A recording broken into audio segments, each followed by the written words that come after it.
I'm Cathy Bennett, 32, and I'll never forget the sting of that Christmas party. My sister stood, wineglass in hand, her smirk cutting through the chatter. "Cathy's little startup," she said, voice dripping with mockery. "It's worth $1, nothing more." The room erupted in laughter. My dad's booming chuckle hit hardest while Mom stayed silent, eyes on her plate. Everyone laughed, except me and my husband. I didn't flinch, didn't argue. I just sipped my drink, feeling their eyes on me. They thought I was a failure, a dreamer chasing a pointless idea in tech education. But I knew something they didn't. I'd spent months locking down a deal that would turn their laughter into shock. 1 month later, my sister called, not to apologize, to beg. And this time, I was the one naming the price. Stick around to see how I flip the script on their smug faces. If you're hooked on family drama and epic comeback, smash that subscribe button and join me to see how this unfolds. Let me take you back to that night. The Christmas lights sparkled across the mansion's dining room. I stood near the buffet, clutching a glass of wine, the chatter of relatives filling the air. My sister Kristen, older than me by a few years, took center stage. She wore a tailored blazer, her confidence radiating as she raised her glass for a toast. "To family," she began, her smile sharp. "And to those chasing dreams that don't quite land." Her eyes locked on mine, like my sister's little tech education startup. Good luck turning that into anything real. The room burst into laughter. Dad's deep gap echoed loudest, his hand slapping the table. "She's got a point," he said, leaning back in his chair. Mom, sitting beside him, forced a tight smile, her fingers twisting a napkin. Now, she murmured, her voice barely audible, trying to smooth things over without taking a side. The cousins, aunts, and uncles chuckled, their glances darting toward me. I felt the heat rise in my cheeks, but I didn't flinch. I didn't say a word. I just stood there, letting their amusement wash over me. Kristen wasn't done. She sipped her wine, her gaze still pinned on me. I mean, teaching kids to code. It's cute, but it's not exactly Wall Street. Another wave of laughter rolled through the room. Dad nodded, his approval clear. "Stick to what works," he added, as if I hadn't built a company from scratch. Mom glanced at me, her eyes pleading for peace, but she stayed silent. I could have fired back. I could have listed the schools using my platform, the investors circling my startup, but I didn't. I knew something they didn't, something that would change everything. Instead, I set my glass down, my movements calm. My husband caught my eye from across the room, his steady gaze grounding me. I gave him a small nod, and we moved toward the door. Kristen's voice followed us. "Leaving so soon?" she called, her tone mocking. "Don't take it personally. It's just business talk." The room laughed again, softer this time, but it still stung. Dad chimed in. "Let her go. She'll figure it out." Mom said nothing, her hands now still, her face a mask of discomfort. As we stepped into the chilly night, my husband squeezed my hand. "You okay?" he asked, his voice low. I nodded, though my chest was tight. I wasn't running away. I wasn't defeated. For months, I'd been working on a deal that would prove them wrong, not with words, but with results. Kristen's smug grin, Dad's dismissive tone, Mom's silence. They thought they knew my story. They thought they could define my worth, but I was already rewriting the ending. Walking to our car, I felt the weight of their judgment lift. I didn't need their approval. I didn't need their laughter to stop. I had a plan, one they'd never see coming. My startup wasn't just a dream. It was a machine I'd built piece by piece, ready to launch into something bigger than they could imagine. As the mansion's lights faded behind us, I took a deep breath. This wasn't over. It was just beginning. Months before that humiliating night, I was already building my plan. My startup, focused on teaching kids to code, was gaining traction, but I kept it quiet, especially from my family. I spent long hours in my Richmond office, a small rented space cluttered with laptops and whiteboards. My mentor, Diane, a former educator turned startup advisor, sat across from me one humid summer evening. "You're close," she said, her voice steady, reviewing our pitch deck. "This could be a game-share." Her confidence fueled mine, but I wasn't ready to share the news. "Not yet." Diane pushed me to think bigger. We'd been meeting investors for months, pitching our platform to venture capitalists who saw potential in connecting schools with coding tools. "Your numbers are solid," Diane told me, flipping through spreadsheets. 5,000 students, 20 schools, and growing. Keep it tight and you'll close this round. I nodded, scribbling notes. My lawyer, Sarah, joined us via video call, her sharp eyes scanning contract drafts. The terms are favorable, she said, adjusting her glasses, but we need to lock in the lead investor first. I trusted Sarah's precision. She'd saved me from bad deals before. While I poured my energy into the startup, my sister kept texting, asking for loans. Just a few thousand, she'd write, as if my company was her personal ATM. I'd lent her money before, too many times, back when I thought family meant obligation. Not anymore.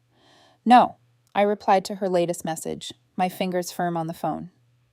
She didn't respond, but I knew she'd bring it up later, probably with a jab about my failing business. Cutting ties wasn't just about saying no. I took concrete steps. I removed my sister's access to a joint account we'd shared years ago for a family project. It's not personal, I told myself, logging into the bank portal. I also changed the locks on my office after Dad casually asked for a spare key. For emergencies, he'd said, but I didn't buy it. My family had a habit of meddling, expecting me to stay small, to need them. I wasn't playing that game anymore. Every meeting with Diane and Sarah sharpened my focus. We refined our pitch, targeting a $10 million funding round. This isn't just about money, Diane reminded me one afternoon, her voice firm. It's about proving your vision. I thought about the kids using our platform, coding their first games, building confidence. That's what drove me, not my family's approval. Sarah sent me updated contracts, each clause tighter than the last. You're ready, she said during our final call before the big pitch. Just stay calm and close the deal. My husband was my rock through it all. Late one night, as I reviewed investor emails, he brought me coffee. You're killing it, he said, leaning against the doorframe. I smiled, grateful for his quiet support. He never pushed me to talk about my family, never judged me for pulling away. He knew what they didn't, that I was building something real, something that would outlast their doubts. My sister's texts kept coming, each one bolder. You're ignoring me now, she wrote. After I declined another loan request, I didn't reply. Dad called once, leaving a voicemail about family unity. I deleted it. Mom sent a vague message about visiting, but I brushed it off. I wasn't angry, just done. I'd spent years trying to prove myself to them, but their voices no longer mattered. My startup was my focus, and I was close to a breakthrough. The final pitch meeting was set. Diane coached me through mock presentations, grilling me on revenue projections.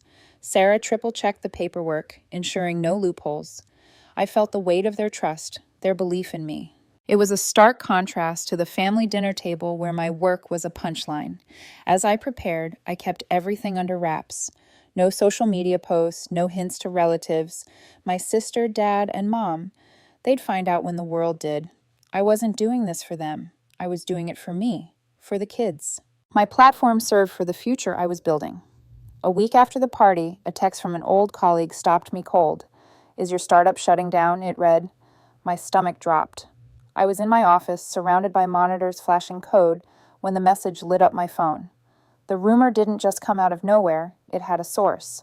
My old friend Tara, who'd worked with me in our early startup days, had been spreading lies. She'd told colleagues my company was on the brink of collapse, bleeding cash and ready to fold. I stared at the screen, my jaw tight. Tara, who knew my struggles, who'd seen me build this from nothing, had turned on me. I called my colleague back, keeping my voice even. Where do you hear this? I asked.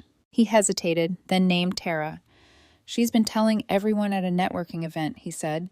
Said your platform's a flop. No investors, no future. I thanked him and hung up, my mind racing. Tara and I had brainstormed ideas over late-night coffee years ago. She'd left to join a rival firm, but I never thought she'd stoop this low. Her disloyalty wasn't just personal. It threatened my business at a critical moment. By noon, my inbox had 3 emails from worried clients. Is everything okay? One asked, citing industry chatter. I typed quick reassurances, promising updates soon. My mentor Diane called that afternoon. Ignore the noise, she said, her tone sharp. Focus on the deal. She was right. The funding round was days away, and I couldn't let this derail me. My lawyer Sarah texted, heard the gossip.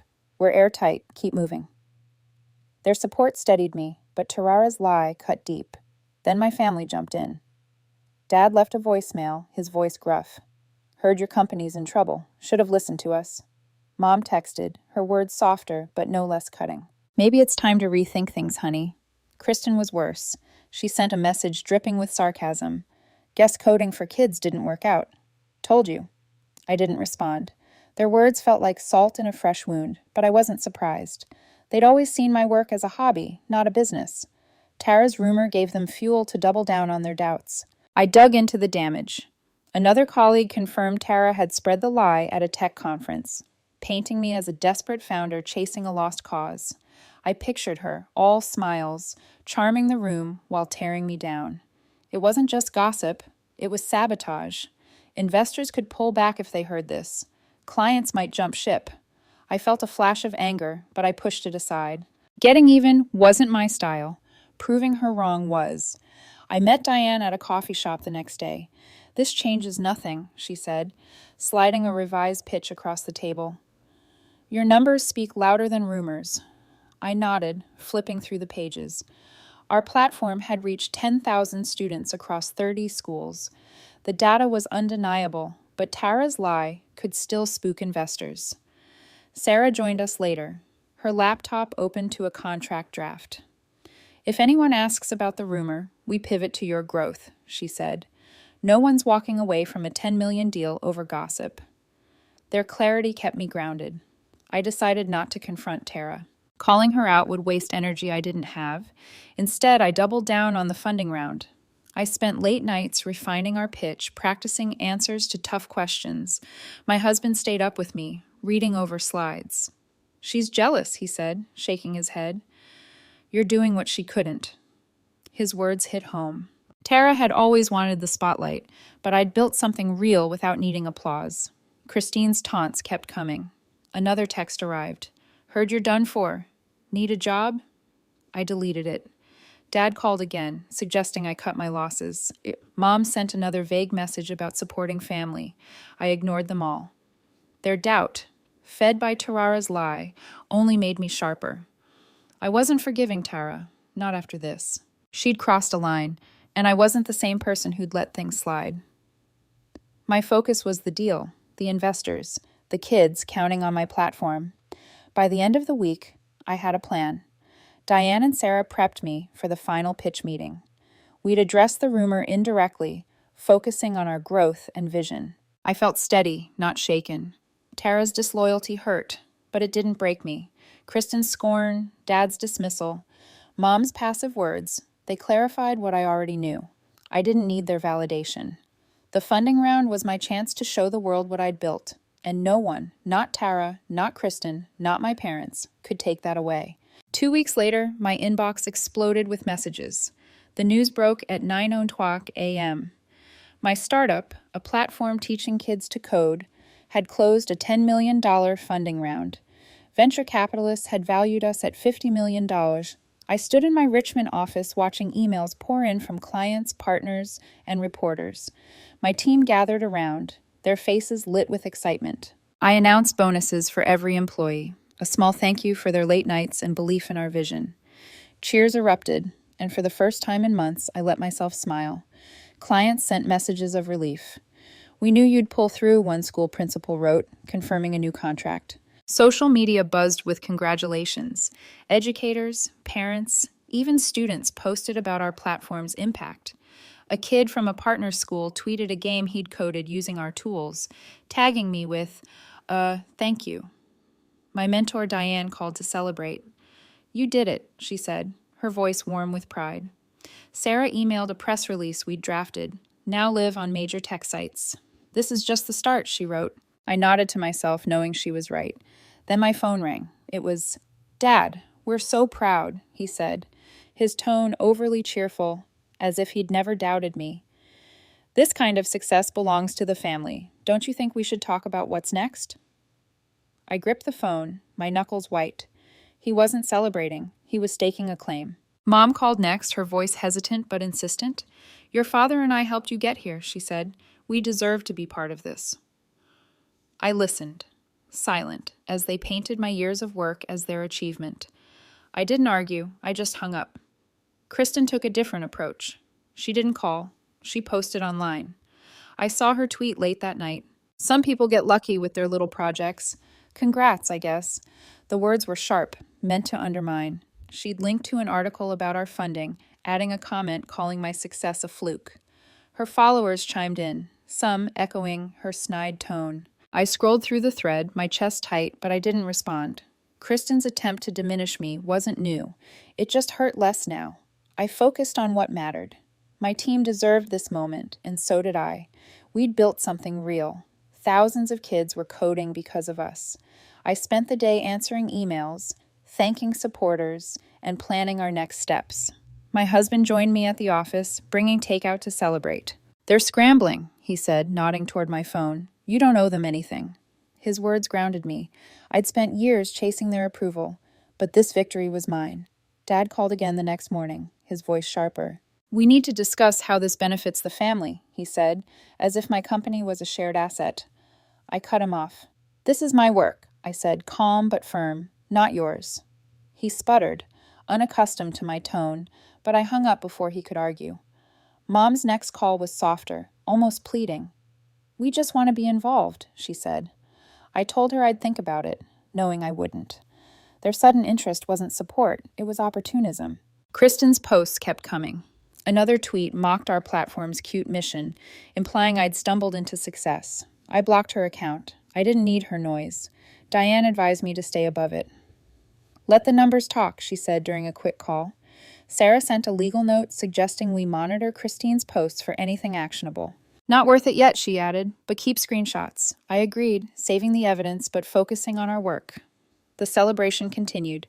My team planned a small party, inviting clients and local educators. We shared stories of students who'd found confidence through coding. One teacher showed me a video of a shy girl presenting her app built on our platform. It reminded me why I'd started this. Not for Dad, not for Mom, not for Kristen, for kids who deserved a chance to create. By the week's end, the buzz hadn't faded. Tech blogs called us a rising star in education. Investors reached out, eager for our next round. I felt steady, not swayed by the praise or the criticism. My family's demands and Kristen's jabs were background noise now. I'd built this without them, and I'd keep building. The future was mine to shape, and I was ready for what came next. Days after the announcement, my phone buzzed with a familiar name. Dad's name flashed on the screen, and I braced myself. I was in my Richmond office, finalizing a client contract, when I answered. We need to talk, he said, his voice clipped. This funding changes things. The family could use some help. He launched into a pitch about a vague investment idea, claiming it was only fair since I'd made it big. I cut him off, my tone steady. I don't owe you anything, I said. This is my company, my work. He paused, clearly caught off guard, then muttered about family loyalty before I ended the call. Mom called next, her approach softer, but no less calculated. We're struggling, she said, her voice trembling slightly. Your success could lift us all up. She mentioned medical bills, home repairs, as if my startup's funds were a shared piggy bank. I clenched my fist, staring at the laptop screen. I built this alone, I told her, keeping my words measured. You don't get to claim it now. She sighed, trying to guilt me with talk of family ties, but I hung up, my resolve firm. Their demands weren't new. They'd always seen my work as theirs to tap into. Then Kristen called. I almost didn't answer, but curiosity got the better of me. I'm sorry, she started, her voice shaky, unlike her usual sharp tone. I shouldn't have posted those things. I stayed silent, letting her continue. She rambled about her own financial mess, debts, a failed side hustle, and asked for a loan just to get by. Her apology felt hollow, a means to an end. No, I said flatly. You don't get to undermine me online and then ask for favors. She pleaded, her voice cracking, but I wasn't moved. Figure it out yourself, I said, and hung up. Kristen's words no longer had power over me. I turned my focus to something bigger. For months, I'd been planning a new initiative, one I'd kept quiet until now. My grandmother, Helen, had been a teacher, passionate about giving kids a chance to learn. She'd inspired my startup's mission, and I wanted to honor her. I called my mentor, Diane, to share the idea, a community fund named after Helen, aimed at supporting young people in education technology. It's perfect, Diane said, her enthusiasm immediate. This could change lives. I smiled, feeling a spark of pride. This was my legacy, not my family's. I spent the next day drafting the fund's framework with my lawyer, Sarah. We'll offer grants to students and startups in EdTech, I explained, sketching out details. Sarah nodded, typing notes. It's bold, she said, and it's you. We plan to launch the Helen Fund with a portion of our funding around, targeting underserved communities. I imagined kids like the ones on our platform, coding their first apps, getting a shot at their dreams. Helen would have loved this, I thought, her memory driving me forward. My husband joined me that evening, listening as I outlined the fund. This is why you do this? He said, his voice warm. Not for them, for people like Helen. I nodded, grateful for his clarity. My family's demands felt small compared to this vision. Dad sent a text later, pushing again for a family investment. I ignored it. Mom left a voicemail, her tone sharper, hinting I was selfish for keeping my success to myself. I deleted it. Kristen tried texting a half-hearted apology, followed by another plea for cash. I blocked her number. The Helen Fund became my focus. I worked late, researching grant structures and outreach plans. Sarah sent legal drafts to ensure the fund structure was airtight. Diane connected me with local educators to spread the word. The idea felt right, a way to give back that wasn't about my family's greed or Kristen's desperation. It was about the kids, the future, and Helen's belief in learning. I pictured her smile, her old lesson plans stacked on her kitchen table, and felt a quiet strength. By the week's end, I was ready to move forward. The fund's announcement was still months away, but the groundwork was set. I didn't need my family's approval or their involvement. Dad, Mom, Kristen, they'd made their choices, and I'd made mine. My success wasn't theirs to claim, and my vision wasn't theirs to dilute. The Helen Fund would be my next step, a way to build something lasting far beyond their reach. By February, Christine's smug smile was nowhere to be found. Word spread through industry contacts that her financial consulting firm had lost a major client. A colleague forwarded me an email chain where Christine's client, a big real estate firm, cited her unprofessional online behavior as the reason for pulling out. Her post calling my success a fluke had backfired, painting her as petty and unreliable. I read the email in my Richmond office, my coffee growing cold. Kristen's firm was bleeding clients, and whispers of layoffs followed. I felt no satisfaction, only a quiet sense of justice.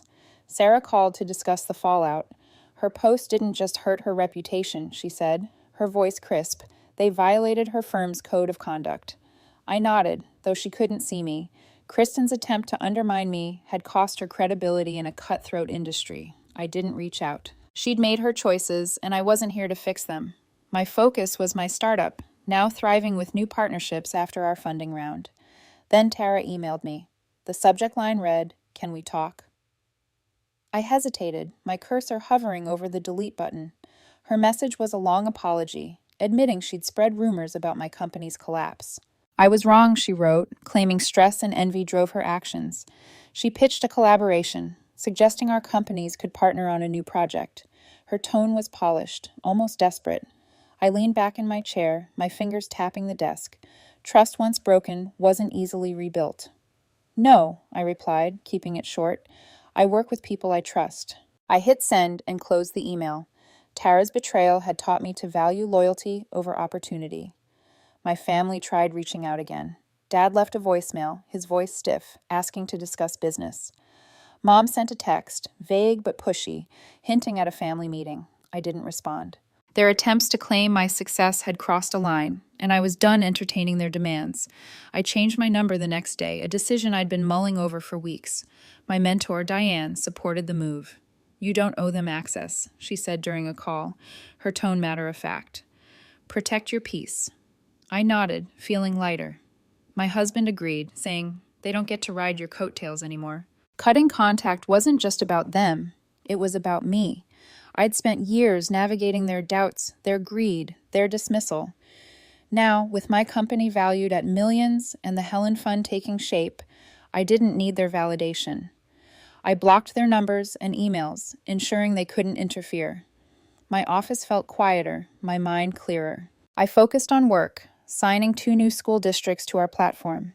Teachers sent feedback about students building apps, their excitement infectious. This was why I'd started this, not for family, but for impact. Christine's troubles deepened. A contact in the industry mentioned her firm was downsizing, struggling to recover from the lost contract. Her online posts had dried up, replaced by a strained silence. I didn't gloat. Her downfall was her own doing, a consequence of her words. My husband, reading an article about her firm's troubles, shook his head. "She thought she could tear you down and walk away clean," he said. I shrugged. Kristen's mistakes didn't define me, and I wasn't wasting energy on her. Tara tried again, sending a LinkedIn message. "I've learned my lesson," she wrote, offering to make things right with a joint venture. I didn't respond. Her apology felt like a transaction, not remorse. My startup didn't need her, and I didn't need her in my life. Sarah advised me to keep records of her messages just in case. "She's fishing for a lifeline," she said. I agreed, archiving the note, but moving on. My team was planning a pilot program for the Helen Fund, and that mattered more. By the end of the week, I felt unburdened. My company was growing, with new investors reaching out daily. The Helen Fund was gaining traction, with local educators eager to collaborate. Now, I'd built this life without my family's support, without Tarara's loyalty, without Kristen's approval. Their consequences, Christine's lost deal, Tarara's rejection, my family's silence, were theirs to bear. I was free to focus on what lay ahead, my path clear and my purpose sharper than ever. On a chilly March evening, I stood before a crowd in Richmond. The room buzzed with educators, tech leaders, and students all gathered for the launch of the Helen Fund. Named for my grandmother Helen, the fund would provide grants to young innovators in education technology, giving kids from underserved communities a chance to code, create, and dream. I stepped to the podium, my heart steady. "This is for the next generation," I said, my voice clear. The crowd clapped, their enthusiasm a warm contrast to the cold night outside. The event was a success. Teachers shared stories of students transformed by our platform, and local business owners pledged support for the fund. My mentor Diane stood beside me, her nod a quiet endorsement. Sarah worked the room, connecting with potential partners. A young girl approached me after my speech, clutching a laptop. "I built an app because of you," she said, her eyes bright. I smiled, thinking of Helen's passion for teaching. This was the legacy I'd always wanted. My family wasn't there. I'd cut them out. Dad, Mom, Kristen, and I felt no regret. Their doubts, demands, and dismissals were shadows I'd left behind. I didn't need their approval to know my worth. The crowd's respect, the girl's gratitude, the fund's potential, these were my validation. My husband, waiting in the wings, squeezed my hand. "You've earned this," he whispered. I nodded, feeling the weight of my journey lift. Looking back, I saw the lessons clearly. Setting boundaries wasn't selfish, it was survival. Believing in my value, even when my family didn't, had carried me through.